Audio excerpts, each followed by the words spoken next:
Next తో IT job పక్కా 5 lakhs challenge programme లో చేరండి. కేవలం 100 రోజుల్లో జాబ్ తెచ్చుకోండి.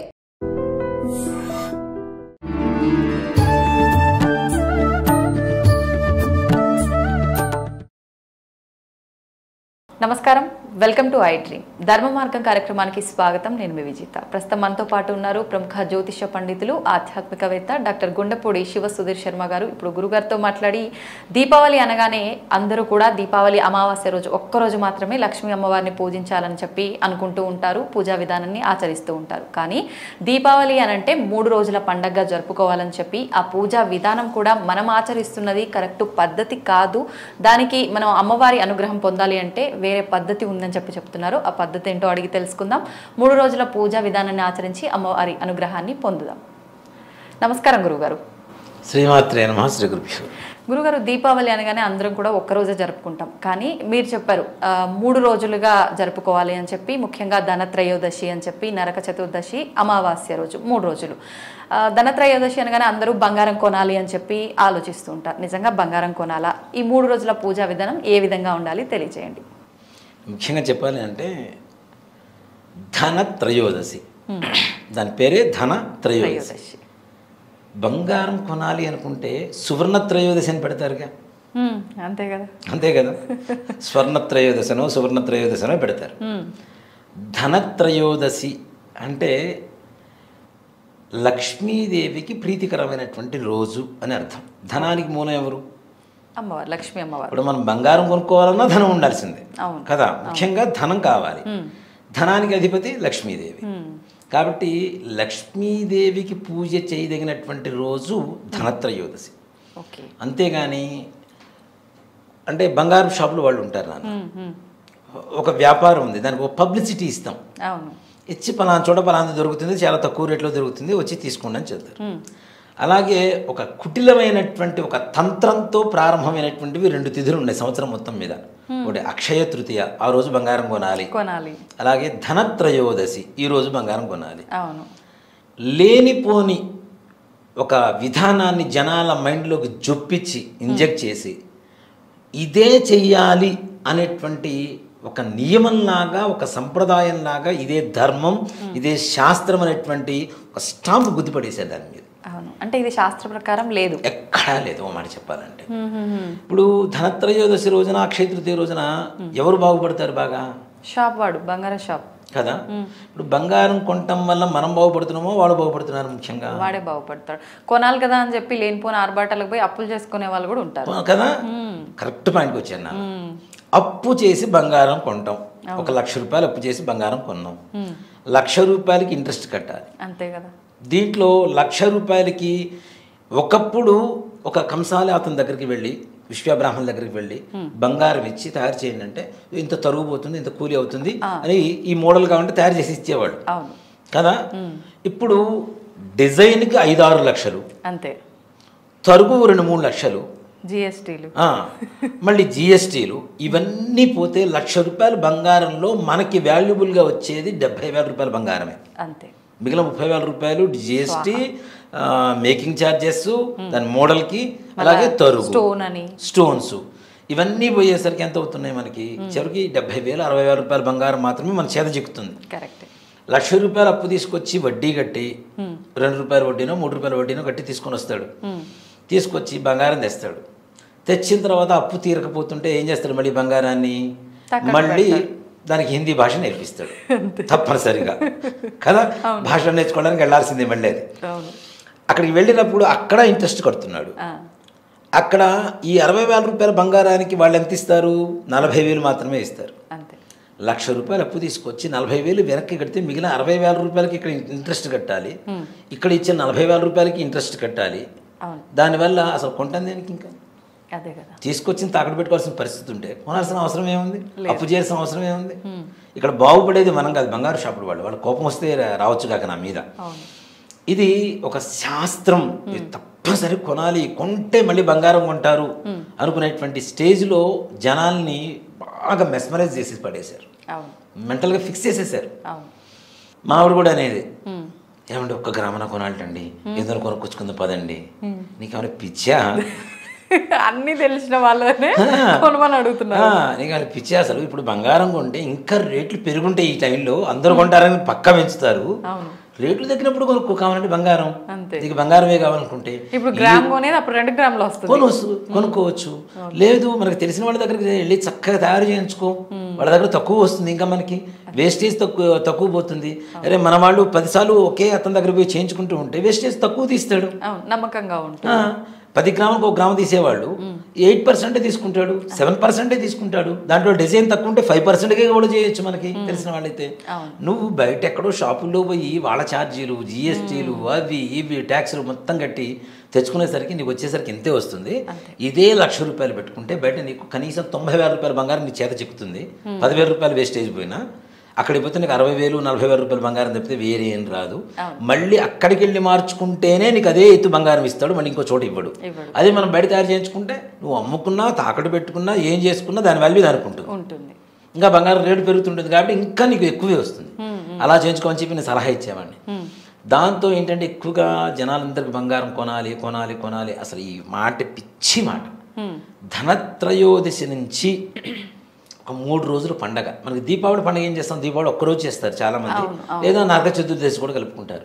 కానీ లక్ష్మీదేవికి ప్రీతికరమైనటువంటి రోజులు ధనత్రయోదశి, నరక చతుర్దశి, అలానే దీపావళి. మనం ఇక్కడ వదిలేస్తే నార్త్ ఇండియాకి వెళ్తే మార్వాడీస్ చూడండి, ఈ 3 రోజులు చాలా నిష్ఠగా పూజ చేస్తారు, చాలా నిష్ఠగా పూజ చేస్తారు. వాళ్ళల్లో ఉండేటువంటి గొప్ప లక్షణం ఏంటంటే ఒక మనిషికి కావచ్చు, లక్ష్మీదేవికి ధనానికి కావచ్చు, అలాగే తినేటువంటి అన్నానికి కావచ్చు, అన్నిటికీ ఇవ్వవలసినటువంటి గౌరవం, భక్తి పరిపూర్ణంగా చూపిస్తారు వాటి పట్ల వాళ్ళు. అందుకని లక్ష్మీదేవి వాళ్ళ దగ్గర ఉంటుంది. పేదవాళ్ళు అనేవారు కనిపించరు. ముష్టి వాళ్ళు మార్వాడి ఎక్కడైనా ఒక్కళ్ళు చూపించండి, ముష్టి ఎత్తుకునే వాళ్ళని కనపడరు. వాళ్ళ కష్టాన్ని నమ్ముకుంటారు. అలాగే కష్టం ద్వారా వచ్చినటువంటి ధనాన్ని సవ్యంగా ఎంతవరకు ఖర్చు పెట్టాలో అంతవరకు ఖర్చు పెడతారు. అలాగే మిగిలిన దాచిపెట్టుకుంటారు. చక్కగా పిల్లలకి భవిష్యత్ తరాలకు అందిస్తారు. సొంత ఇల్లున్న మార్వాడీసు 100లో 20% కూడా లేదు, 20% కూడా లేరు. సొంత ఇల్లు లేకుండా ఉన్న వాళ్ళే ఉన్నారా? 80% ఉంటారు. దేనికి? ఎందుకని? ఇప్పుడు 10 కోట్లు పెట్టి ఇల్లు కొనుక్కోవాలి. 10 కోట్లకి రూపాయి ఇంట్రెస్ట్ వేయండి, ₹1,00,000 నెలకి. అవునా? అద్దెల్లు తీసుకుంటే 50,000 తీసుకుంటే ఇంద్రభవనం వస్తుంది. మిగిలిన 50,000 రూపాయలు మిగిలినయా లేవా? ఇంటి మెయింటెనెన్స్కి అయిపోయిందిగా. అదే 10 కోట్ల రూపాయలు పెట్టి బిల్డింగ్ ఉంటే 10 లక్షలు అంటే ₹1,00,000 వస్తున్నాయి కదా, ఇంట్రెస్ట్ వస్తుంది కదా. ఈ ₹1,00,000 మనం లోను కట్టాలి, మళ్ళీ ఇంటి మెయింటెనెన్స్కి ఇంకో 50,000 ఖర్చు పెట్టుకోవాలి, ₹1,50,000 అవుతుంది కదా. వాళ్ళు అలా క్యాలిక్యులేట్ చేస్తారు. ఆ ₹1,00,000 బిజినెస్ లో ఎదుగుతా ఉంటుంది. చిన్న షాప్ పెట్టుకున్నా సరే ఎదిగి ఎదిగి ఎదిగి ఎదిగి ఎదిగి బాలాజీ పెడితే ఎక్కువ పెడతారు వాళ్ళు. బాలాజీ మర్చెంట్స్, కిరాణా మర్చెంట్స్. ఇప్పుడు బాలాజీ అంటే వెంకటేశ్వర స్వామి కదా, వాళ్ళు బాగా నమ్ముతారు వెంకటేశ్వర స్వామి వారిని కూడా. అంటే లక్ష్మీదేవి కదా సాక్షాత్. వెంకటేశ్వర స్వామి వారి హృదయంలో లక్ష్మీదేవి ఉంటుంది కాబట్టి బాలాజీ మర్చెంట్స్ అని, బాలాజీ కిరాణా మర్చెంట్స్ అని ఇట్లాంటివి ఎక్కువ పెడుతుంటారు వాళ్ళు. దీంట్లో ఇంకోటి కూడా ఏంటంటే వాళ్ళు ఇచ్చేటువంటి డబ్బు కూడా ఎలా ఉంటుందంటే, ఏదైనా మనం ఉప్పు అడిగామనుకోండి, ఉప్పులో ఇట్లా ఇట్లా అద్దేసి ఇస్తారు. అట్లా అద్దేసి మనం తీసుకుంటే వాళ్ళ చేతుల ద్వారా జీవితంలో వాళ్ళకి అప్పు తీర్చడం అనేది చాలా కష్టం. ఎప్పటికీ ఇంట్రెస్ట్ కడుతూనే ఉంటాం. తీసుకున్న పని అయిపోయింది. అలానే బంగారం తాకట్టు పెట్టుకుంటారు. బంగారం తాకట్టు పెట్టేటప్పుడు కూడా ఇచ్చేటప్పుడు డబ్బులు అట్లానే ఉప్పులో వెనక ముందు ఇట్లా అద్దేసిస్తారు వాళ్ళు. బంగారం వాళ్ళ దగ్గర ఉండిపోతుంది, ఇంక అంతే కథం. మనం వెనక్కి తెచ్చుకోవడం కల్లా చాలా కష్టమైనటువంటి పని అది. తాకట్టు దుకాణాలు అందుకే వాళ్ళు ఎక్కువగా వాళ్ళవే ఉంటాయి. ఎక్కువగా ఈ బ్రోకర్స్ ఉంటారు కదా, ఆ షాప్స్ వాళ్ళు ఎక్కువ వాళ్ళవే ఉంటాయి, మార్వాడీస్వే ఉంటాయి. సో ఈ విధంగా వాళ్ళు జాగ్రత్త పడుతూ ఉంటారు. ఇంకొకటి వాళ్ళు కుళ్ళు కుతంత్రాలు ఏమీ లేకుండా ఒకరికొకరు సపోర్ట్ చేసుకుంటారంట. వాళ్ళలో మార్వాడీస్లో ఒక అబ్బాయికి 15 ఏళ్ళు రాగానే ఇంట్లో బంధువులందరూ ఒక ఫంక్షన్ చేస్తారు వీడికి. ఈ ఫంక్షన్లో ఏం చేస్తారంటే ఒకడు 5 లక్షలు, ఒకడు 1,00,000, ఒకడు 2 లక్షలు, ఒకడు 10 లక్షలు, వాడికి ఉండేటువంటి స్తోమతను బట్టి వీడికి ₹1,00,000 జమ చేస్తారు దాదాపు ఈ పిల్లవాడికి. వీడితో హోల్సేల్ బిజినెస్ పెట్టిస్తారు. పెట్టించి వాడి దగ్గర మిగిలిన ఈ వీళ్ళు రిటైలర్స్ ఎవరైతే ఉన్నారో మార్వాడీస్, వాళ్ళ దగ్గర బిజినెస్ ఇచ్చేసి వాళ్ళ దగ్గర కొనుక్కుంటూ ఉంటారు. మంచిది కదా. అట్లా ఆటోమేటిక్ బిజినెస్ వాళ్ళకి వాళ్ళే ఇచ్చుకుంటూ ఉంటారు, వాళ్ళే సంపాదించుకుంటూ ఉంటారు. కస్టమర్ కోసం ఎదురు చూడాల్సిన అవసరం లేదు. సో అందుకనే చూడండి మార్వాడీస్ షాప్స్లో కూడాను, ఈ హోల్సేల్ షాప్స్లో చాలా ధీమాగా ఉంటారు వాళ్ళు. అంటే మీరు కాకపోతే మా వాళ్ళు మాకున్నారా అనే ఒక ధీమా ఉంటుంది కదా, ఆ ధీమాతో ఉంటారు వాళ్ళు. అంటే అంత ఐకమత్యత ఉంటుంది వాళ్ళలో. 15 ఏళ్ల దగ్గర నుంచి వాళ్ళకి వ్యాపారం, వాళ్ళలో డిగ్రీలు చదివి ఐఏఎస్లు ఐపీఎస్లు చదివే వాళ్ళు చాలా తక్కువ మంది ఉండొచ్చు, అతి తక్కువ. మహా అయితే 10th ఇంటర్. అమ్మాయిలు కూడా అంతే, వాళ్ళ పెళ్ళిళ్ళు ఇప్పటికీ కూడా మనం ఇక్కడ చూడం కానీ గుజరాత్ తీసుకెళ్ళి అక్కడ పెళ్లి చేస్తారు. మార్వాడీస్ అక్కడ తీసుకొని పెళ్లి చేస్తారు. 15 ఏళ్ళకి 14 ఏళ్ళకి పెళ్ళి, అమ్మాయి పెళ్ళి అంతే ఫిక్స్ అంతే. మా గుడి ఎదురుగానే మార్వాడీస్ ఉంటారు. ఒక అమ్మాయికి అయితే 17 ఏళ్ళు, అమ్మాయికి 2 ఏళ్ళ అబ్బాయి. 17 ఏళ్ళకి 2 ఏళ్ళ అబ్బాయి. వాళ్ళ చెల్లెలు ఒక అమ్మాయి, అమ్మాయికి 16 ఏళ్ళు, అమ్మాయికి 1 సంవత్సరం అబ్బాయి. అంటే 14-15కే పెళ్ళిళ్ళు. వాళ్ళ పిల్లల్ని ఎత్తుకొని గుళ్ళోకి వస్తుంటే వీళ్ళే పిల్లలా కనబడుతున్నారు, వీళ్ళకి పిల్లలు ఏంటారు అనిపిస్తుంది. అంటే ఆ ఏజ్లోనే మ్యారేజ్ చేసేస్తారు వాళ్ళకి. అంటే ఒక బాధ్యతాయుతంగా ఉంటారు. ఆ ఏజ్లో మ్యారేజ్ చేయడం బాధ్యత అని నేను చెప్పడం లేదు. కాకపోతే ఏంటంటే వాళ్ళకి వేరే రకమైనటువంటి ఆలోచన, ఏ రకమైనటువంటి ఏవీ లేకుండా ఇంట్లో అంటే మగవాళ్ళు షాపులో పనిచేస్తున్నారు అంటే ఇంట్లో వాళ్ళు ఆడవాళ్ళు ప్యాకింగ్ చేస్తుంటారు. ఇంట్లో కూర్చొని వంట పని చేసుకుంటారు కదా, మిగిలిన ఖాళీ సమయం మొత్తం కూడా చక్కగా ప్యాకింగ్ చేస్తుంటారు. షాప్లోకి ఏం ప్యాక్ కావాలో మొత్తం ప్యాక్ చేసి పక్కన పెడతారు. ఇవి తీసుకెళ్ళి మళ్ళీ వాళ్ళు షాప్లో అమ్ముకుంటారు. వేరే వర్కర్స్ ఉండరు, వీళ్ళే. మార్వాడి ఎక్కడైతే క్యాష్ పాయింట్ దగ్గర కూర్చుంటాడో, క్యాష్ కౌంటర్ దగ్గర ఏదైనా అవసరమైతే అతన్ని తీసుకొచ్చేసి మళ్ళీ తూకం వేసేసి అమ్ముతూ ఉంటాడు. అంతేగాని వేరే వర్కర్ ఉండడు మళ్ళీ. సో అంత బాధ్యతాయుతంగా పనిచేస్తుంటారు వాళ్ళు. భోజనం చేసే విధానం కూడా చాలా ముద్దొస్తుంది, నన్ను ముచ్చడేస్తుంటుంది వాళ్ళని చూస్తుంటే. మనం ఏం చేస్తాం, పీట వేసుకొని కింద అన్నం ప్లేట్ పెట్టుకొని తింటాం. వాళ్ళు ఏం చేస్తారు, వాళ్ళు కింద కూర్చొని పీట వేసి, పీట మీద ముగ్గు వేసి దాని మీద కంచం పెట్టుకొని తింటారు. గౌరవిస్తున్నారు. అన్నపూర్ణాదేవి గౌరవం, భక్తి అది. మరి అంత భక్తి ఉన్నప్పుడు వాళ్ళ దగ్గర కాకుండా ఇంకెవరి దగ్గర ఉంటుంది లక్ష్మీదేవి. అలాగే ధనత్రయోదశి నుంచి దీపావళి వరకు కూడాను వాళ్ళు పూజ చేసే విధానం ఏదైతే ఉంటుందో అత్యంత పరమ పవిత్రమైనటువంటి భక్తి భావనతో పూజ చేస్తారు. అంటే మార్వాడీస్కి ముందు నుంచే ఇది ఒక అంటే శాస్త్ర ప్రకారంగా ఉందా ఇలా చేసుకోవాలని వాళ్ళ ఆచారంగా కొనసాగుతుంది. వాళ్ళ ఆచారంగా మొదలు పెట్టారు. అదే అక్కడి నుంచే మన సౌత్ ఇండియన్స్ కూడా దాన్ని మనం అందిపుచ్చుకున్నాం. ఇప్పుడు దీపావళి రోజున అన్ని షాపుల్లో లక్ష్మీదేవి పూజ చేస్తారు. అవును, చిన్న వ్యాపారం, చిన్న బడ్డీ కొట్టైనా సరే వాళ్ళు లక్ష్మీదేవి పూజ చేసుకుంటారు. అంటే లక్ష్మీదేవికి పూజ చేయాలి దీపావళి ఒక్కరోజే కాదు. ఈ సంగతి నిజంగా చెప్పండి, ధనత్రయోదశి నుంచి వీళ్ళు 3 రోజులు పూజ చేస్తారన్న సంగతి ఎవరికి తెలియదు మార్వాడీస్. ఓన్లీ దీపావళి రోజున మాత్రం అందరూ చేసుకుంటుంటారు కాబట్టి దాంట్లో వాళ్ళది కనపడుతూ ఉంటుంది. ఈ 3 రోజులు వాళ్ళ షాపుల్లో ఉండేటువంటి అమ్మవారిని చూస్తే నిజంగా లక్ష్మీదేవి అక్కడ వచ్చి ప్రత్యక్షంగా అక్కడ సాక్షాత్కరించిందని అంత గొప్పగా ఉంటుంది అమ్మవారు. వాళ్ళు ఇంకొకటి బిజినెస్ మనం వెళ్తే కూడా ఆ నెలంతా కూడా స్వీట్ బాక్సులు పంచి పెడుతుంటారు. చాలా మంది వచ్చిన వాళ్ళందరికీ శాంతి. ఓ మాట చెప్పాలంటే ఏ స్వరూపంలో అమ్మవారు వాళ్ళ దగ్గరకు వచ్చిందో తెలియదు కాబట్టి వచ్చిన ప్రతి ఒక్కళ్ళని లక్ష్మీదేవి స్వరూపంగా భావిస్తూ అందరికి స్వీట్స్ ఇస్తారు. ఇప్పుడు చూడండి, మామూలు షాప్స్లోకి వెళ్తాం మనం ఏదైనా బిజినెస్ కోసం వెళ్ళినప్పుడు, ఒరే సార్ వచ్చారు 4 చాయ్ చెప్తాడు, ఇట్లా మళ్ళీ వద్దని సైగ చేస్తాడు. అదే మార్వాడి అయితే మనం వెళ్ళిన తర్వాత చాయ్ ఇస్తాడు, బిస్కెట్ ఇస్తాడు, ఏమైనా తినాలంటే తిన్న తర్వాత బిజినెస్ మాట్లాడతాడు. సో అక్కడ అర్థమైపోతుంది కదా వాళ్ళు మనకి ఎంత గౌరవిస్తున్నారు. వాళ్ళ కస్టమరే గాడ్ అంతే. సో ఇవన్నీ కూడా వ్యాపార దృక్పథంలో ఉండేటువంటి లక్షణాలు.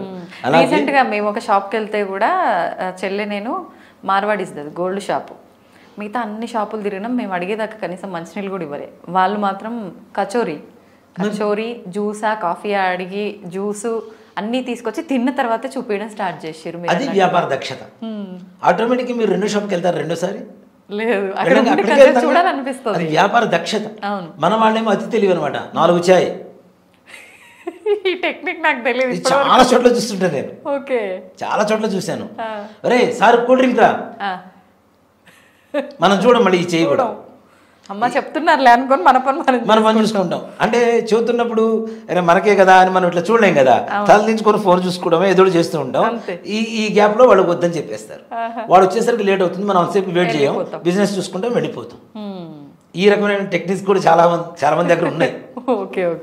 సో కానీ మార్వాడీస్ అలా కాదు. వచ్చిన ప్రతి ఒక్కళ్ళని లక్ష్మీదేవి అమ్మ, మా, ఆంటీ అని కూడా పిలవరు. వాళ్ళు అమ్మ అనే పిలుస్తారు. ఇంకా మన వాళ్ళన్న ఆంటీ బోంటీ అని పిలుస్తారు కానీ వాళ్ళు అమ్మ అనే పిలుస్తారు ప్రతి ఒక్కళ్ళని. సో సేట్జీ వచ్చిన ఎవరన్నా కస్టమర్ వస్తే, మగవాళ్ళు వస్తే సేట్జీ అని పిలుస్తారు, సర్జీ అని పిలుస్తారు. మా ఆడవాళ్ళని అయితే అమ్మ అని పిలుస్తారు. మన వాళ్ళు అట్లా కాదు కదా. ఏంటి చెప్పు, ఏం కావాలి, ఇది తీసుకో, అది తీసుకో. ఏకవచనం బహువచనం అక్కడ అర్థమైపోతుంది కదా. అమ్మ అంటే ఎవరైనా ఆటోమేటిక్గా అటాచ్ అవ్వాల్సింది వాళ్ళకి. అంతే. అటాచ్ అవ్వాల్సిందే, అట్రాక్ట్ అవ్వాల్సిందే గ్యారంటీగా. సో ఆ లక్షణాలు వాళ్ళ దగ్గర ఉంటాయి. అలాగే భక్తి భావన కూడా అలానే ఉంటుంది. ధనత్రయోదశి నుంచి దీపావళి వరకు 3 రోజులు రాత్రిపూట పూజ చేస్తారు వాళ్ళు. రాత్రి 9 తర్వాత పూజ చేస్తారు లక్ష్మీదేవికి. ఇది మనకి ఎందుకు వచ్చింది ముఖ్యంగా అంటే ఉత్తరాది దేశాల్లో ముఖ్యంగా ఎక్కువగా ఉండేటువంటి పండుగ. దీపావళి రోజున లక్ష్మీదేవి పూజ చేయాలి. ఎందుకు మనం అంతకుముందు కూడా చాలాసార్లు చెప్పుకున్నాం. స్వస్తి స్త్రీ చాంద్రమానేనా, స్వస్తి స్త్రీ సౌరమానేనా అనేటువంటివి 2 ఉంటాయి. మంది చాంద్రమానం, చంద్రుని ప్రధానంగా తీసుకుంటాం. అమావాస్య నుంచి అమావాస్య వరకు 1 నెల. వాళ్ళు స్వస్తి స్త్రీ సౌరమానేనా, సూర్యుని ప్రధానంగా తీసుకుంటారు. కాబట్టి పౌర్ణమి చీకటి రోజుగా చూస్తారు వాళ్ళు. పౌర్ణమి నుంచి పౌర్ణమి 1 నెల. అందుకని మనకంటే 15 రోజుల ముందే వాళ్ళకి 1 నెల వచ్చేస్తుంది. తెలుగు మాసాలు వచ్చేస్తే వాళ్ళకి. అందుకని చూడండి, మనం కార్తీక మాసం సూర్యుడికి సంబంధించినటువంటి నెల. కృత్తికా నక్షత్రం పౌర్ణమి రోజున వస్తుంది కాబట్టి కృత్తికా నక్షత్రాధిపతి రవి కాబట్టి ఆ మాసం అంతా రవి మాసంగా పిలుస్తుంటాం మనం. ఆ రవి మాసాన్ని మనం చీకటి మాసంగా దీపారాధన ఇవన్నీ పూజ చేస్తూ ఉంటాం. శ్రావణ మాసం చంద్రుడికి సంబంధించినటువంటి నెల. అంటే శ్రవణ నక్షత్రం వస్తుంది చంద్రాధిపతి నక్షత్రానికి. కాబట్టి శ్రావణ మాసం అంతా చంద్రుడు అధిపతి కాబట్టి వాళ్ళు మీరు కాశీకి వెళ్తే శ్రావణ మాసంలో అత్యధికమైనటువంటి జనాభా ఉంటారు. కార్తీక మాసంలో చేసేవన్నీ వాళ్ళు శ్రావణ మాసంలో చేస్తారు. మనం కార్తీక మాసంలో నాగుల చవితి చేస్తాం, వాళ్ళు శ్రావణ మాసంలో నాగుల చవితి చేస్తారు. అంటే మనకి చీకటి మాసంగా ఏదైతే రవి మాసంగా మనం తీసుకుంటున్నామో వాళ్ళు చంద్రమాసాన్ని చీకటి మాసంగా తీసుకుంటారు. సో కాబట్టి వాళ్ళ నార్త్ ఇండియన్ సిస్టమ్ ప్రకారం వచ్చేటువంటి దీపావళి అమావాస్య రోజున ఏదైతే ఉంటుందో వాళ్ళకి ఆ రోజు పౌర్ణమి అవుతుంది నార్త్ ఇండియన్స్ ప్రకారం. మనకు అమావాస్య కదా.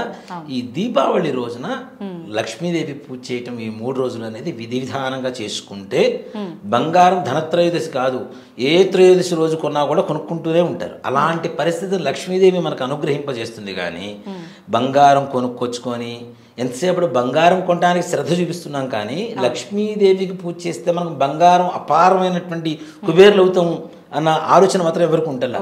అది కేవలం మార్వాడిసి ఉండేటువంటి గొప్ప విషయంగా చెప్తాను. నాకు అందుకనే వాళ్ళంటే వాళ్ళు ఇచ్చేటువంటి గౌరవం కూడా చాలా గౌరవంగా మంచిగా ఉంటుంది. షాప్కి వెళ్ళినా మనకు పరిచయం ఉన్నా లేకపోయినా, ఇప్పుడు బ్రాహ్మణి నేను పంచి కట్టుకొని వెళ్తున్నా, పరిచయం ఉన్నా లేకపోయినా సరే వాళ్ళు నమస్కరిస్తారు, రామరామ్జీ అంటారు. దానికి పరిచయంతో సంబంధం లేదు. లేదా జై శ్రీరామ్ అంటారు, నమస్కార్ జీ అంటుంటారు. అంటే పరిచయం ఉన్న వాళ్ళు పలకరించడం వేరు, పరిచయం లేని వాడు కూడా పరిచయం చేసుకొని పలకరించాల్సినంత అవసరం లేదుగా. అక్కడ ఇస్తున్నది ఏంటి? గౌరవం.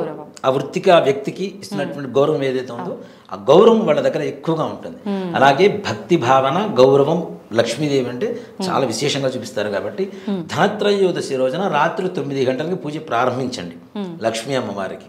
ఏ రకంగా చేసుకోవాలి? ఓ మాట చెప్పాలి అంటే మనకి లక్ష్మీ అమ్మవారి పూజ చేయాలి అంటే ఒక ఎల్లో కలర్ క్లాత్ ఒకటి తీసుకోండి, ఒక 1/2 మీటర్ క్లాత్ తీసుకుంటే అమ్మవారి పటం పెడతాం. పటం ముందు కలశం పెడతాం, బియ్యం పోసి ఒక పీట మీద పెడతాం కలశాన్ని కదా. ఆ కలశం ముందు ఈ 1/2 మీటర్ క్లాత్ చక్కగా పరిచి పెట్టండి. పరిచి మనకి గవ్వలు, లక్ష్మీ గవ్వలు మంచివి దొరుకుతాయి. పైన ఎల్లో షేడ్ ఉంటుంది. చాలామంది కూడాను ఈ గవ్వల్ని ఇట్లా బోలిచ్చి పెడతారు. ఇలా బోలిచ్చి పెట్టడం అనేది కరెక్ట్ కాదు, ఇలా వెల్లికలా పెట్టాలి.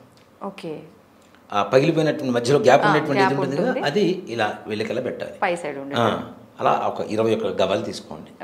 అలాగే గోమతి చక్రాలు 21 ఉంటాయి. మరి గోమతి నదిలో దొరికేటువంటి అవి కూడా గవ్వలే. ఓ మాట చెప్పాలంటే గోమతి నదిలో దొరికేటువంటి గవ్వలు అవి గోమతి చక్రాలు అంటాము. ఆ గోమతి చక్రాలు ఒక 21 తీసుకోండి, మంచివి. ఇప్పుడు చాలా షాప్స్లో దొరుకుతూనే ఉన్నాయి. ఒకప్పుడు గోమతి చక్రం అంటే అమ్మో అనుకునేంట స్థాయిలో ఉండేది. సర్వసాధారణమైనటువంటి చిన్న చిన్న పూజా స్టోర్స్లో కూడా దొరుకుతూనే ఉన్నాయి అవి. మనకి 21 తీసుకొని శుభ్రంగా కడిగి, పాలతో కడిగి. గవ్వలు అంటే ఏంటి? లక్ష్మీదేవి. ఎక్కడ దొరుకుతాయి మనకి గవ్వలు? సముద్రంలో దొరుకుతాయి. లక్ష్మీదేవి ఎక్కడ పుట్టింది? సముద్రంలో. లక్ష్మీ క్షీర సముద్ర రాజతనయాం అని చెప్తున్నాం కదా. క్షీరసాగర మదనంలో అమ్మవారు పుట్టింది కాబట్టి గవ్వలు తీసుకొని ఈ గోమతి చక్రాలు తీసుకొని శుభ్రంగా పాలతో కడిగి, మళ్ళీ నీళ్లతో కడిగి, ఎల్లో కలర్ క్లాత్ ఉంటుంది కదా, ఈ క్లాత్లో మీకు సాధ్యమైనన్ని చిల్లర నాణ్యాలు, కాయిన్స్ ఏవైతే ఉంటాయో అవి చిన్న రాశిలాగా కుప్పలాగా పోయండి. పోసి ఇవి చుట్టూ 21 ఉన్నాయి కదా, అవి మొత్తం వాటి చుట్టూ మొత్తం చక్కగా పేర్చండి. వాటికి గంధం పెట్టి బొట్టు పెట్టండి. ఈ నాణాలు కూడా చక్కగా బొట్టు పెట్టండి, గంధం పెట్టి బొట్టు పెట్టండి. ప్రతిరోజు ఈ ధనత్రయోదశి రోజున వీటికి లక్ష్మీ అమ్మవారి అష్టోత్తరం పూజ చేయండి. మొదటి రోజు కలశానికి, పఠానికి, ఈ నాణాలకి, గవ్వలకి, గోమతి చక్రాలకి పూజ చేయండి. ముఖ్యంగా ఏంటంటే పాయసం నివేదన పెట్టడం మాత్రం మర్చిపోకూడదు. ఎందుకంటే అది కూడా పాల నుంచి వచ్చేది. పాయసం అనేది కూడా అమ్మవారికి పాలు అంటే చంద్రుడు ప్లస్ అమ్మవారు కాబట్టి, బియ్యం అంటే చంద్రుడు కాబట్టి ఈ రెండింటితో తయారు చేసినటువంటి తీపి పొంగల్ ఏదైతే ఉంటుందో అది నివేదన పెట్టడం ధనత్రయోదశి రోజు. మిగిలిన రెండో రోజు ఎలా చేయాలనేది కూడా చెప్తాను. అది కూడాను నరక చతుర్దశి రోజు కూడాను ఇదే విధమైనటువంటి పూజ. అంటే ఇవి ఇట్లా పేరు చేసి ఉంచాం కదా, ఇవి కదిలిచ్చే పని లేదు. ఆ పుష్పాలు మాత్రం పక్కన పెట్టేస్తాం. మొదటి రోజు చేసిన ధనత్రయోదశి రోజు చేసినటువంటి పుష్పాలను తీసి పక్కన పెడతాం. మరలా రెండో రోజు రాత్రిపూట ఇదంతా కూడా కేవలం 9 నుంచి 1 గంట లోపల రాత్రి. చాలా మంది అడుగుతుంటారు ఇవి క్షుద్ర పూజలు అంటారేమో అని. క్షుద్ర పూజలు కాదు, లక్ష్మీదేవి మనం ప్రశాంతంగా ఉండేటువంటి సమయం, మనం ప్రశాంతంగా ఉండేటువంటి సమయం. ఎన్ని పనులు అన్ని పనులు 9-9:30 అయిపోతాయిగా. నిశాచర్ లాగా 12:30 గంట వరకు అయితే పనులు ఉండవుగా. సాఫ్ట్వేర్ వాళ్ళంటే మనం చెప్పలేమనుకోండి, వాళ్ళ పరిస్థితి వాళ్ళకు ఉండేటువంటి డ్యూటీని బట్టి ఉంటాయి కదా. కాబట్టి ఎవరైతే వ్యాపారస్తులు ఉంటారో ముఖ్యంగా వాళ్ళు కావచ్చు, లక్ష్మీదేవి మా ఇంట్లో నివాసం ఉండాలి అనుకునేటువంటి వాళ్ళు కావచ్చు, నరక చతుర్దశి రోజు కూడా చక్కగా లక్ష్మీ అమ్మవారి అష్టోత్తరంతో పూజ చేయండి. ఈ లక్ష్మీ అష్టోత్తరానికి ఒక నామం కూడా చెప్తాను నేను, దీపావళి రోజున చేసేటువంటి పూజా విధానంలోనే చెప్తాం. అది కూడా ఒక నామాన్ని ప్రతి ఒక్క అష్టోత్తరంలో ఉండేటువంటి ప్రతి నామానికి సంపుటీకరణ అంటాం. ముందు వెనక. ఓం ప్రకృత్యై నమః అనేటువంటిది మొట్టమొదటి నామం వస్తుంది మనకి లక్ష్మీ అష్టోత్తరంలో. దాంట్లో ఓం శ్రీం హ్రీం శ్రీం కమలే కమలాలయే ప్రసీద శ్రీం హ్రీం శ్రీం శ్రీ మహాలక్ష్మీ నమో నమః ప్రకృత్యై నమః. ఓం శ్రీం హ్రీం శ్రీం కమలే కమలాలయే ప్రసీద శ్రీం హ్రీం శ్రీం శ్రీ మహాలక్ష్మీ నమో నమః. మరలా ఓం శ్రీం హ్రీం శ్రీం కమలే కమలాలయే ప్రసీద శ్రీం హ్రీం శ్రీం మహాలక్ష్మీ నమో నమః వికృత్యై నమః. ఓం శ్రీ ఇట్లా ప్రతి నామానికి ముందు వెనక శ్రీం కమలే కమలాలయే ప్రసీద శ్రీం హ్రీం శ్రీం శ్రీ మహాలక్ష్మీ నమో నమః. ఈ మంత్రాన్ని గనక చక్కగా ముందు వెనక జోడించుకుంటూ చేస్తే 108 నామాలకి 216 సార్లు మంత్రం జపం అయిపోతుంది. ఇలా ఈ నామంతో ఈ మంత్రాన్ని సంపుటీకరణ చేస్తూ కనుక పూజ చేస్తే లక్ష్మీదేవి తిష్ట వేసుకొని కూర్చొని ఉంటుంది తప్పనిసరిగా. కాబట్టి ఇలా అష్టోత్తరం రెండో రోజు కూడా అష్టోత్తరం పూజ చేయటం, రెండో రోజు కూడా పాయసం నివేదన పెట్టడం నరక చతుర్దశి రోజు. ఈ విధంగా ఈ 2 రోజులు పూజ చేయాలి. మూడో రోజు దీపావళి. తప్పనిసరిగా చాలా మంది మన వాళ్ళందరూ చేసేటువంటి పని ఏంటంటే 9 గంటలకు మొత్తం పూర్తి చేసుకొని 9ంటికి బయట క్రాకర్స్ కాలుస్తూ ఉంటాం. ఇది ఒక దరిద్రమైన అలవాటు కూడా. ఓ మాట చెప్పంటే క్రాకర్స్ కాల్చడం అంటే ప్రకృతిని ధ్వంసం చేయడం కదా, పొల్యూట్ చేయడం ఎక్కువగా. ఈ పొగ, సౌండ్ పొల్యూషన్, సౌండ్ ఎంత శబ్ద కాలుష్యాన్ని అన్న, ఆ శబ్ద కాలుష్యానికి చనిపోతున్నటువంటి ముసలివాళ్ళు ఉన్నారు, హార్ట్ ప్రాబ్లం ఉన్నవాళ్ళు. అలాగే ఈ జంతువులు ఏవైతే ఉన్నాయో అవి భయపడి లోపలికి దాక్కుంటూ ఉంటాయి. అవి చనిపోయినటువంటి సందర్భాలు కూడా పోయిన సంవత్సరం నేను ఒకళ్ళ దగ్గర విన్నా. మా ఇంట్లో పెట్టి చనిపోయిందండి. దేనికి చనిపోయిందమ్మా? దీపావళి రోజున క్రాకర్స్ కాల్చుతుంటే సౌండ్కి చనిపోయింది. అలాగే పక్షులు, ఇప్పుడు మనం తద్దనం పెడితే పిండం తినటానికి కాకులు రావట్లేదు. ఎందుకు వస్తాయి?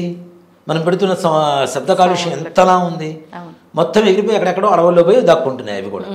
ఈ మనుషులు ఇంతేరా వీళ్ళు మారారా అని మనమన్నా సౌండ్ గానీ ఇంట్లోకి వచ్చేస్తాం, వాటికి ఆప్షన్ కూడా లేదు. ఎగిరిపోయి చివరికి అడవుల్లోకి వెళ్ళిపోతున్నాయి కాకులు కూడా. చివరికి మన పిచ్చుకలు, కాకులు, చీలకలు ఇట్లాంటివి కూడా చూసేటువంటి మంచి తరుణం దాడిపోయింది మొత్తం. కాకులు ఇప్పుడు పిండం పెడితే కాకులు రావడానికి రా అంటే ఎక్కడి నుంచి వస్తాయి? దీపావళి రోజునే ఇష్టం వచ్చినట్టు సౌండ్ పొల్యూషన్ చేస్తాం. చచ్చినా, పుట్టినా, పెళ్ళైనా ఏదైనా నీకు క్రాకర్స్ అయినా అంత శబ్ద కాలుష్యానికి అవి ఉండవు. అది చెప్పండి పక్షుల్ని భయపెడుతుంది, సౌండ్ పొల్యూషన్ వస్తుంది. అలానే ఈ స్మోక్ ఎక్కువగా వచ్చేస్తుంది, వాతావరణం మొత్తం కూడా ఇదైపోతుంది. దానివల్ల నిజంగా ఒకటి గమనించండి, ఎవరైనా క్రాకర్స్ కాల్చడం చాలా హ్యాపీగా కాలుస్తారు చాలా మంది. నా చిన్నప్పుడు నేను కూడా బాగా కాల్చేవాడిని. కాల్చి ఇంట్లోకి వచ్చిన తర్వాత కనీసం ఆ రోజు రాత్రంతా కూడాను బ్రీతింగ్ ప్రాబ్లంతోనే పడుకుంటారు ఎవరైనా. ఊపిరి సరిగ్గా ఉండదు. అది ఎవరు గమనించారు. అది తర్వాత ఎంత ప్రాబ్లం అవుతుంది అనేది మనం ఎవరం గమనించట్లేదు. మతాబులు ఇవన్నీ కాలుస్తారు కదా, చిచ్చుబుడ్లు ఇవన్నీ కాల్చినప్పుడు ఆ స్మోక్ మనం పీల్చుకున్నప్పుడు ఇంట్లో లోపలికి వచ్చిన తర్వాత ఎంత చేతులు కడుక్కొని మనం భోజనం చేసినా ఏం తిన్నా బ్రీతింగ్ ప్రాబ్లం మాత్రం గ్యారంటీ ఆ రోజు నైట్ గ్యారంటీ ఫేస్ చేయాల్సిందే ప్రతి ఒక్కళ్ళు. దాన్ని కూడా అతి తెలివితేటలు మేము మాస్క్ పెట్టుకుంటామని, మాస్క్ పెట్టుకున్నా ఏం పెట్టుకున్నా లోపల పోయి పొగ లోపలికి పోతుంది, గాలి అయితే పీల్చకుండా ఉండగా ఇది పెట్టుకున్నా మాస్క్ పెట్టుకున్నా అంటే పిండి వంటలు ఎక్కువ తినేసంగా అందుకు వస్తుంది ఆయాసం. అది పిచ్చి మాట. చాలా మందికి తెలియని మాట ఏంటంటే ఏవైతే మనం క్రాకర్స్ కారుస్తున్నామో వాటి వల్లనే ఈ ప్రాబ్లమ్స్ వస్తున్నాయి. అలాంటి వద్దు. దీపావళి అంటే దీపాలు పెట్టుకునేటువంటి పండగ. అందులో దీంట్లో కూడా ఒక సైంటిఫిక్ రీజన్ ఉంది. దీపావళితో చలికాలం ప్రారంభం అవుతుంది. కార్తీక మాసం మరుసటి రోజు నుంచి చలికాలం ప్రారంభం అవుతుందిరా, ఇంట్లో నువ్వుల నూనెతో చేసిన దీపాలు పెట్టుకొని మీ ఒంట్లో కావాల్సినటువంటి వేడిని సంపాదించుకోండిరా అని చెప్పడం అనేది మన దీపావళి పండుగ పరమార్థం. అది పోయింది. దీపాలు పెట్టడం తీసి ఎలక్ట్రికల్ ల్యాంప్స్ పెడుతున్నాం. అది షాక్ కొట్టిందంటే ఇంటిల్లి పాది ఫట్టు. వాటి వల్ల అన్నం వస్తుందా? ఏదో చూడటానికి దూరం నుంచి చూడటానికి ఏదో ఓకే, దగ్గర పోయి చూస్తే ప్లాస్టిక్. అంతే. నువ్వుల నూనె చేయడం వల్ల ఒంట్లో ఎంత వేడి కావాలో అంత వస్తుంది. అంతకుముందు కూడా మనం చెప్పుకున్నాం, దీపారాధన చేస్తే పత్తితో తయారు చేస్తున్నటువంటి ఒత్తి నుంచి వచ్చేటువంటి పొగతో యమధర్మరాజు ఆ పొగని పీల్చి, ప్రాణం తీయడానికి వచ్చినటువంటి యమధర్మరాజు కూడా పొగని పీల్చి సంతృప్తి పడి వెళ్ళిపోతాడు. అంటే మృత్యు దోషాలు కూడా పోతాయి దీపారాధనతో కదా. అలాంటి దీపాలు పెట్టేది గుమ్మం ముందు మొత్తం విద్యుత్ దీపాలు, మొత్తం విద్యుత్ దీపాలే. అలా కాకుండా ప్రతి ఇంటి ముందు గడపలో, ముగ్గులో, బయట, తులసికోట దగ్గర, దేవుడి దగ్గర అన్ని చోట్ల దీపాలు పెడతారు. ఎందుకు పెడతారు? కేవలం అంటే కాంతితో పాటు అందులో సూర్యోదయం లేటుగా అవుతుంది, సూర్యాస్తమయం తొందరగా అయిపోతుంది, చీకట్లో ఎక్కువగా గడిపేటువంటి కాలం కూడా అది మనం చెప్పాలంటే. అలాగే నువ్వుల నూనె వల్ల వెలుగుతున్నప్పుడు వచ్చేటువంటి వేడి వల్ల మన ఒంట్లో ఉన్నటువంటి మొత్తం ఉష్ణం మొత్తం పడిపోయి చల్లగా బాడీ మొత్తం తయారైపోతే ఏమవుతుంది? ఎప్పుడు అవుతుంది చల్లగా? మనిషి చనిపోయే ముందు చల్లగా అవుతుంది. అంత చల్లదనం కూడా మనకు పనికిరాదు కదా. ఏసీని ఎక్కువైతే ఆఫ్ చేసుకొని పడుకుంటాం కదా. అంత చల్లదనం ప్రకృతి ఇస్తున్నటువంటి చల్లదనాన్ని మనం అంటే తీసుకోలే శరీరం మన దగ్గర లేదు కాబట్టి, శరీరంలో ఆ శక్తి లేదు కాబట్టి, దాని సమశీతోష్ణాలు ఈక్వలైజ్ చేయడం కోసం, వేడి చల్లదనం ఈక్వలైజ్ చేయడం కోసం దీపారాధన పెట్టమని శాస్త్రం చెప్తాం. ఇప్పుడు నీళ్ళ దీపాలు కూడా వచ్చినాయి. వాటర్ వేస్తే వెలగడం. అసలు ఇదేంటో మనం సాయిబాబా లాగా మనం కూడా ఇంకా తయారవ్వాలి. నీటితో దీపారాధన ట్యాంగ్ వెలిగించడం. సో ఇవన్నీ చేసి అసలు పూజ చేయవలసినటువంటి విధానాన్ని మర్చిపోతున్నారు. వీటికి ఎక్కువ ప్రాధాన్యత ఇస్తున్నారు. దీపావళి రోజున ఏం పూజ చేయాలి, ఎలా చేయాలి అనేది కూడా ఆలోచించడం మానేశారు. నేను ఒక గ్రంథంలో తంత్ర పరిహార శాస్త్రంలో పుస్తకంలో చదివాను. నేను అది చదివినప్పుడు ఇది పాసిబిలిటీ కాదు, ఇది ఎందుకు రాశారు, ఎలా రాశారు, ఇది తప్పు కదా, అసలు ఈ పుస్తకమే తప్పు అనే ఒక నిర్ధారణకు వచ్చాను కొన్ని రోజులు. దీపావళి రోజున మల్లెపూలతో లక్ష్మీదేవి హోమం కావచ్చు, పూజ కావచ్చు, ఏదైనా చేస్తే లక్ష్మీదేవి తప్పనిసరిగా అనుగ్రహిస్తుందని చెప్పి రాస్తుంది దాంట్లో. అసలు దీపావళి సీజన్లో మల్లెపూలు ఎందుకు వస్తాయి? రావు కదా. కానీ ఇప్పుడు వస్తున్నాయి. విరజాజి పూలు వస్తాయి. లేదు, ఇప్పుడు మల్లెపూలు కూడా వస్తున్నాయి. నేను మొన్న కూడా అమ్మవారికి దసరాలో మల్లెపూల మాల వేశాను. మల్లెపూలు వస్తున్నాయి. అంటే లక్ష్మీదేవి మనల్ని అనుగ్రహించడానికి సిద్ధంగా ఉంది. అలా అనుగ్రహించేలా చేసుకోవడం మన ధర్మం, మన తరువాయి, అంతే, ఇంకంతమించి వేరే లేదు. అంటే మనకు కావాల్సిన అన్ని కూడా ఆవిడే సమకూరుస్తుంది. అన్ సీజన్ లో కూడా సీజనల్ ఫ్లవర్స్ వస్తున్నాయి అంటే మనకి సామాన్యమైన విషయం కాదు కదా. కాబట్టి ఈ దీపావళి నుంచి మీరు ప్రారంభించుకోండి. మల్లెపూలతో లక్ష్మీదేవికి అర్ధరాత్రి పూట 12 గంటల సమయంలో ఎవరైతే అమ్మవారి పూజ చేస్తారో, మనం చెప్పిన నామంతో అష్టోత్తరం సంపుటీకరణ చేస్తారు, ఎవరైతే మల్లెపూలతో లక్ష్మీ అమ్మవారి హోమం చేసుకుంటారో తప్పనిసరిగా లక్ష్మీదేవి పరిపూర్ణమైనటువంటి అనుగ్రహ కృపా కటాక్ష వీక్షణలతో వాళ్ళ ఇల్లు మొత్తం స్వర్ణమయమై వచ్చే సంవత్సరం దీపావళి బంగారు గిన్నెలు, బంగారు వస్తువులతో దీపావళి చేసుకోవడం అనేది తథ్యం. తప్పనిసరిగా జరుగుతుంది. ఒక్క సంవత్సరం చేస్తేనే ఇంత మార్పు, ఆటోమేటిక్ మార్పు వస్తూనే ఉంటుంది. నేను లాస్ట్ ఇయర్ ఇదే వీడియో ఒక చోట చేశాను. నాకు అక్కడి నుంచి ఒక 2 months బ్యాక్ కూడా కాల్స్ వచ్చినాయి. మీరు చెప్పిన పరిహారం సామాన్యమైన పరిహారం కాదు గురుగారు, దీపావళి రోజున మేము చేసాం, చాలా బాగుంది, మా అమ్మాయి బిజినెస్ అసలు ఏమీ లేదు, మొత్తం కంపెనీ తీసేయాలనుకునేటువంటి స్టేజ్ నుంచి కూడా ఇవాటి రోజు మంచి వృద్ధిలోకి వచ్చింది. అదంతా మీరు అంటే ఆవిడ నన్ను అడిగింది, బ్రాహ్మణ్ పంపించండి, కాస్త నేను చేయించుకుంటాను, నాకు విధానం తెలియదు కదా, నేను పంపించా బ్రాహ్మణ్. ఆ టైంలో వచ్చి చేస్తారా? ఆ టైంలో పంపించాను. ఇక్కడ కాదు, చాలా దూరం కూడా, గచ్చిబౌలి దాటిన తర్వాత అంత దూరం కావాలని కూడా పంపించాను. మా పిల్లవాడిని పంపించాను. మా వాడిని క్రాకర్స్ లేదు, ఫస్ట్ పూజకెళ్ళు అని పూజ చేయించాను. నిజంగా ఆవిడ ఏం చేసింది, ఇంకో 10 మందికి చెప్పింది. వాళ్ళు నాకు ఫోన్ చేశారు, ఏ విధంగా చేసుకోవాలి గురువు గారు, ఫలానా వాళ్ళు చెప్పారు, మీరు చెప్పారు కదా, పోయిన సంవత్సరం చేశారు, వాళ్ళు బాగున్నారు, మేము కూడా బాగుంటాం, అసలు మాకు చెప్పండి గురువు గారి విధానంగా. వీడియో ఉంటే వీడియో సెండ్ చేసేసి ఇప్పుడు మనం చెబుతున్నటువంటి విధానమే దాంట్లో కూడా చెప్పింది. ఎవరైతే అర్ధరాత్రి పూట లక్ష్మీదేవిని దీపావళి రోజున లక్ష్మీదేవిని మల్లెపూలతో అష్టోత్తరంతో పూజ చేసి పాయసం నివేదన పెట్టి పంచభక్ష ప్రమాణాలు మనం ఇంట్లో ఏవైతే తినాలనుకుంటామో అవన్నీ కూడా చేసుకొని అమ్మవారికి నివేదన పెట్టి స్వీట్స్ కావచ్చు, ఏవైనా కావచ్చు, మీ శక్తి మేరకు మీకు ఎంతవరకు అమ్మవారికి నివేదన పెట్టగలిగితే అంతవరకు నివేదన పెట్టి అమ్మవారికి పూజ చేసుకొని మీ వ్యాపారానికి సంబంధించినటువంటి సంకల్పం చేసుకొని దీపావళి మరుసటి రోజు, అమావాస్య మరుసటి రోజు ఈ మూట ఇందాక మనం చెప్పాం కదా, ఇవన్నీ కూడా లక్ష్మీ గవ్వలు, ఎల్లో కలర్ క్లాత్లు, ఇవన్నీ చిల్లర నాణాలు, గోమతి చక్రాలు పెట్టమని ఇవన్నీ కూడా చక్కగా మూట కట్టేసి ఆ మూట కూడా గంధం పెట్టి కుంకుమ బొట్టు పెట్టి ఎక్కడైతే మనం బీరువాలో డబ్బులు పెట్టుకుంటామో, ఎక్కడైతే నగలు పెట్టుకుంటామో అక్కడికి తీసుకెళ్ళి ఆ మూటను పెట్టి ప్రతినిత్యం ఒక అగరబత్తి చక్కగా ధూపం చూపించండి. ఎవరు చూపించినా పర్లేదు, ఎవరు చూపించినా ఇంట్లో వాళ్ళు. లక్ష్మీదేవి పరిపూర్ణంగా మన ఇంట్లో తిష్టేసుకొని కూర్చుంటుందని చెప్పడంలో మాత్రం కూడా సందేహం లేదు. అష్టలక్ష్మి సమేతంగా అక్కడ వెంకటేశ్వర స్వామి వారు ఆ బీరువాలో చక్కగా కూర్చొని ఉంటారు. ఒక్కడే మనం చెప్తానా, ఇలా చేయండి, బీరువాలో పట్టనంత డబ్బులు సంపాదించుకునేటువంటి స్థాయికి అమ్మవారు తీసుకెళ్తుంది. మీరు చెప్పినందుకైనా ఇంతలా చేయాలనిపిస్తుంది తప్పనిసరిగా. ఇంకో బీరువా కొనుక్కోవాల్సింది డబ్బులు పెట్టుకోవడానికి మేడం, గ్యారెంటీ. ఇది వాళ్ళు చేసేటువంటి విధానం, మార్వాడి చేసేటువంటి విధానం. నేను పరిపూర్ణంగా వాళ్ళు చేస్తున్న విధానాన్ని చూసి 1-2 సార్లు, దాదాపు 7 సార్లు నాకు అంటే డబ్బు కోసం ఆ సమయంలో నేను వైపు చేయించాల్సిన అవసరం లేదు. నాకు అనిపించింది ఏంటంటే వీళ్ళు ఎలా చేస్తారు ఆ పద్ధతి మనం తెలుసుకోవాలి. మన వాళ్ళందరికి కూడా చెప్తే దానివల్ల అందరూ బాగుపడతారు కదా, అందరికీ లక్ష్మీదేవి అనుగ్రహం కలుగుతుంది కదా అనే ఒక ముఖ్య ఉద్దేశంతో 3-4 సంవత్సరాలు కంటిన్యూస్గా వాళ్ళ దగ్గర పూజకి వెళ్ళాను నేను. వాళ్ళు మనకు కొన్ని విధానాలు నేర్పించారు నాకు. అంటే మేము ఇట్లా చేస్తాం, ఇట్లా చేస్తాం, మంత్రం మీది ఓకే బాగానే ఉంటుంది, మంత్రం కరెక్టే, కానీ మా విధానం ఇలా ఉంటుంది, ఇలా ఉంటుంది. ఆ విధానాన్ని తెలుసుకొని నేను మీకు చెప్తున్నాను. ఓకే ఓకే వాళ్ళు ఎలా చేస్తారు ఏంటి నేను. వాళ్ళు మొత్తం ఈ మన తాళకం అని చెప్పి ఒకటి, తాళకం అబ్బరకం అని చెప్పి బయట అమ్ముతుంటారు, అది కూడా చల్లుతారు అక్కడ దాని మీద, ఆ వస్తువుల మీద పూజ చేసిన ఆ ప్లేస్ అంతా. సుగంధ ద్రవ్యాలకు సంబంధించి సుగంధ ద్రవ్యాలు, ఇలాచి, జాజికాయ, జాపత్రి, పచ్చకర్పూరం, అలాగే లవంగాలు, ఈ తాళకం, ఇదంతా చల్లుతూ ఉంటే చల్లిన తర్వాత ఒట్టి దీపాలు పెడతారు నాన్న, చుట్టూ దీపాలు పెడతారు. ఆ దీపాల కాంతిలో ఆ తాళకం మెరుస్తూ ఉంటుంది. అక్కడ అమ్మవారిని చూస్తుంటే ఈ మెరుపు అంతా అమ్మవారి పటంలో కనపడుతూ ఉంటుంది. ఎలా ఉంటుంది అమ్మవారు చెప్పండి. అమ్మవారు నిజంగా సువర్ణమయమే అక్కడ ప్రత్యక్షంగా కనపడుతూ ఉంటుంది. నేను అనుకున్నా, ఓహో వీళ్ళ సీక్రెట్ ఇదే కాబట్టి లక్ష్మీదేవిని వీళ్ళు ఇంత శ్రద్ధగా పూజ చేస్తున్నారు కాబట్టి లక్ష్మీ వీళ్ళ దగ్గర తప్పనిసరిగా కూర్చుంటుంది, అంతే వాళ్ళ దగ్గర ఉంటుంది అని చెప్పడంలో ఏమాత్రం సందేహం లేదు. ఇప్పుడైతే ఇవి రాత్రి పూజలు కాబట్టి పొద్దంతా ఉపవాసం ఉండాలా, నియమాలు ఏమైనా పాటించాలంటే? అంటే ఉదయం పూట భోజనం చేయకుండా ఏదైనా అల్పాహారం సేవించి చేసుకోవచ్చు. ఈ 3 రోజులు 3 రోజులు రాత్రి పూట పూజ అయిన తర్వాత భోజనం చేసుకోవచ్చు. పూజ చేసేవారు ఒక్కరే ఉంటే సరిపోతుందా, ఫ్యామిలీ మొత్తం ఉండాలి? భార్యాభర్త లేదు, మగవాళ్ళు ఒక్కరే చేస్తారు, ఆడవాళ్ళకి ఆరోగ్యం బాగాలేదు, మగవాళ్ళు చేసుకోవచ్చు.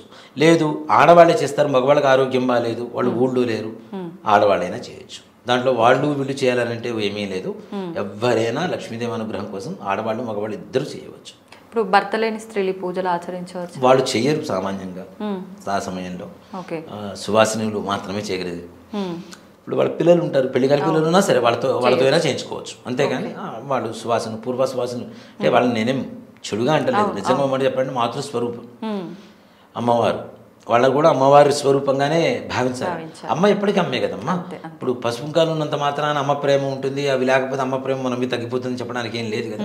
మరి అమ్మవారు కూడా, ధూమావతి అమ్మవారు కూడా భర్త లేనటువంటి స్త్రీగానే అవతరించింది, బొట్టు లేకుండా అమ్మవారు. తెల్ల చీర కట్టుకొని ముసుగు వేసుకొని ఉంటుంది అమ్మవారు. ఆవిడ కూడా మరి తల్లే కదా మనకి, ఆవిడ ఆయురారోగ్య ఐశ్వర్యాలను ఇస్తుంది కదా. కాబట్టి తల్లి ఎప్పుడు తల్లే, దాంట్లో ఇదేం లేదు. వాళ్ళ ఆశీర్వచనంతో పిల్లలు కూర్చోబెట్టి చేయించండి, ఇంకా మంచిగా ఉంటుంది. అదే మన తల్లి ఎంత కష్టపడ్డా కూడా ఏంటి పిల్లల కోసమే కదా, అదే పిల్లలతోనే చేయించండి, ఇంకా బాగుంటుంది, ఇంకా మంచి ఆనందంగా ఉంటుంది, వాళ్ళ భవిష్యత్తు బాగుంటుంది. వాళ్ళకు సంప్రదాయాన్ని నేర్పించిన వాళ్ళు అవుతారు దగ్గరుండి. తద్వారా వాళ్ళ పిల్లలకి ఈ సంప్రదాయం అనేది వెళ్ళిపోతూ ఉంటుంది. కాబట్టి తప్పనిసరిగా ఇల్లంతా కూడాను సుఖ సంతోషాలతో ప్రశాంతంగా ఉంటుంది. చాలా మంది అమావాస్య రోజు, దీపావళి రోజు స్టార్ట్ చేసి కార్తీక మాసం అంతా చేసే వాళ్ళు ఉంటారు, కానీ ముందు ఈ 2 రోజుల నుంచే చేసుకుంటూ పోతే ఇంకా బాగుంటుంది. ధనత్రయోదశి చాలా మంచి రోజు. ఇప్పుడు చాలా మంది నివాళులు అని చెప్పి చేస్తూ ఉంటారు కదా దీపావళి టైం, అది ఏ రోజు చేసుకోవాల్సిన కార్యక్రమం? ఉదయం పూట చేస్తుంటారు, మంగళహారతులు అంటారు. హారతి పట్టుకోవడం అంటారు. హారతి దీపావళి రోజున పట్టుకుంటారు పొద్దునే. ఓకే, చాలా మంచి విషయాలు తెలియజేశారండి. నిజంగా పరిహారం చెప్పారు, చూడగానే అంటే వినగానే చూస్తున్న ఫీలింగ్ చేసుకోవాలనే ఒక ఆలోచన కూడా వస్తుంది, అందరికీ వస్తుంది కూడా. మీరు అంటే ఇంతకుముందు చేసిన వాళ్ళది కూడా ఎగ్జాంపుల్ చెప్పారు కాబట్టి తప్పకుండా అందరూ ట్రై చేయాలని కోరుకుందాం. ధన్యవాదాలండి. శ్రీమాత్రే నమః. శ్రీ గురుక్షేత్రం.